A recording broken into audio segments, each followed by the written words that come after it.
Si te he hecho algo, dime lo que te he hecho. No me has hecho nada. Es que ya no me caes bien. Pero ayer te caía bien. Marca ya no quiere ser tu amigo. ¿Qué tiene, 12 años? ¿Qué narices os pasa a ti y a mi hermano? Es aburrido, Simón. Pero siempre ha sido aburrido.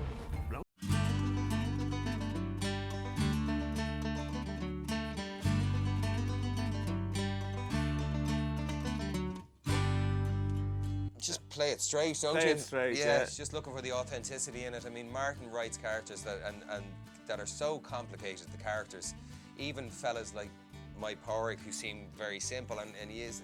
There's a mad emotional life and psychological life there that Porrick isn't in touch with, but through the weaving of the story and through what happens to Porrick within the story, by the end he's a lot more complicated.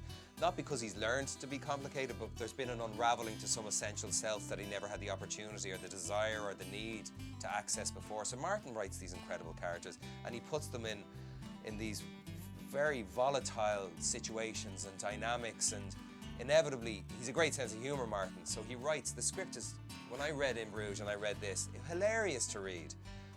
And then when you watch the film, there's moments of hilarity, but in telling the story, it's often not very funny. It's often not as funny as it is to read, and often not as funny as it is to watch, you know? Yeah. And we have the luxury of 3 weeks of rehearsal for this and for Bruges to get the laughter out of the way, you know? So we find it funny in rehearsal a little bit like when you read it first, and then inevitably, the more you get to the centre of what really is going on in the story, the more horrific it kind of becomes. You know? So he's the weirdest sort of way of putting the funniest lines in the most tragic circumstances.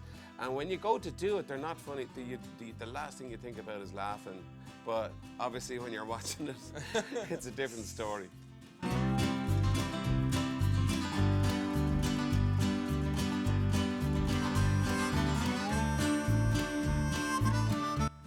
Yeah, I think yeah, interpersonal relationship, you know, like with the whole idea of the kind of separation through technology of people and how friendships are negotiated, you know, in letters. I do think there's such a lot goes on without words here, and there's such a lot goes on visually here, and there's a feeling of community, but they're kind of. I think the worth of that is there, but also the way the community turns against Porrick's character has reminded me of the way social media has become toxic. How somebody decides that somebody is now no longer on the right side, and they turn in this kind of like a wolf pack. And I think there are kind of parallels to be made, but the actual unspoken and the eye-to-eye contact, or the lack thereof, and the need for silence is very interesting in the modern world. Just going to say the proliferation of the internet as a means of communication with each other.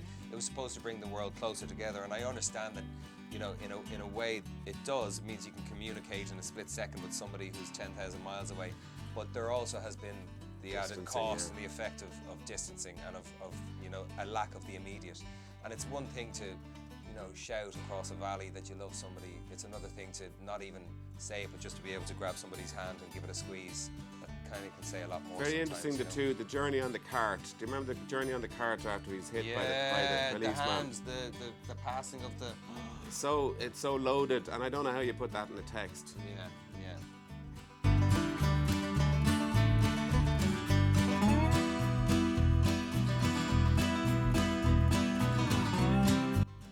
When I saw the film, I was surprised by how much I felt for his character. I mean, look, when I was in the mode of walking in Porrick's shoes daily, I was in my fella's corner. I still always had a little bit of an understanding, as Colin, objectively, you know, intellectually, about what his fella was going through, but I was very much invested in my side of the road. But when I saw, that's the thing that Martin does, there is no, I mean, he's not so banal in how he expresses his thoughts and feelings about the human condition that he ever needs to cast anyone as really bad. I mean, even Harry in Bruges, Ray Fiennes' character. I mean, you know, as violent a man as Ray Fiennes' character Harry was in Bruges, and as despicable as some of his actions were, Martin very clearly said, like, this man was a creation of this as a result of this, and he went back to his childhood, to a very significant moment in his childhood when something atrocious was committed against him.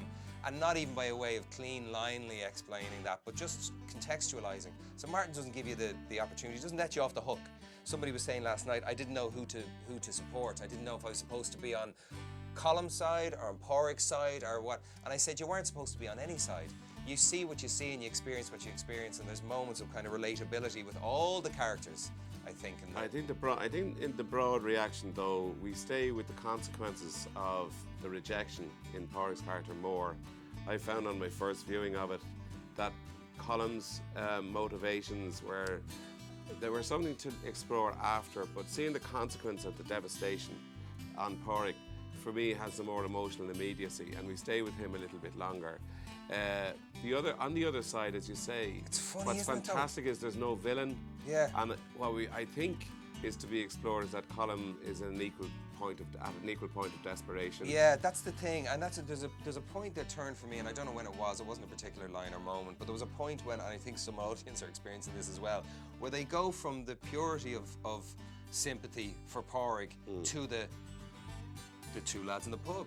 There's a matter of agency where you think that the person who dumps the other person has agency, so therefore it's not as bad. I don't think there is that agency here. I don't think he has any choice but to do it. And I think that on the other side, there is agency in the way that there's a refusal to accept it. Yeah. That Porrick refuses to accept it. So this is what we try to mix up, I guess. Yeah.